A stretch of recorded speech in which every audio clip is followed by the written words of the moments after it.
أستغفر الله أستغفر الله أستغفر الله.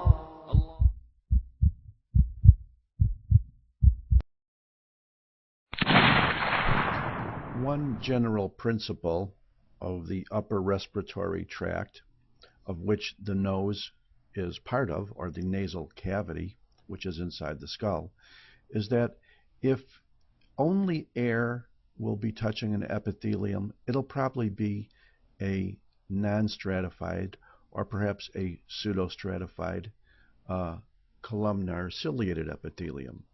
If something harder than air or water touches it, like tissue or food or other substance, it's probably going to be a stratified squamous. The nose is no exception to that rule. Here we have epithelium of the nasal cavity. In the nasal cavity, we have three structures called conchae. Sometimes they're called turbinate bones.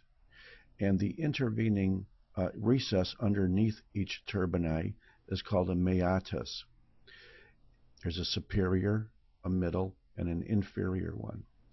In the area of the superior one, not usually extending much below that, we have a specialized type of epithelium called the nasal olfactory epithelium. This is the area in which the sensation of smell takes place.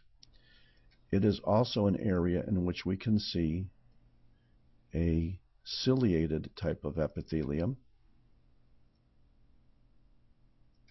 And these are probably the best cilia that you'll ever see in your life, in which we have cells here in which the chemical process changing dissolved molecules will eventually be translated into nerve impulses.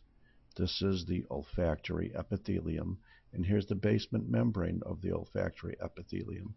And these cells are the actual nerve cells and probably some supporting cells as well. And here you can see nice cilia as well.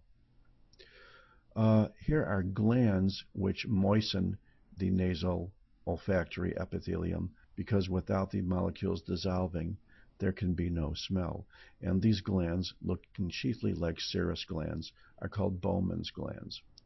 This epithelium, this tissue, this mucosa, or submucosa perhaps, in this area is also very, very, very rich in blood vessels, especially veins, because this is where the air from the nasal cavity is actually warmed by these veins.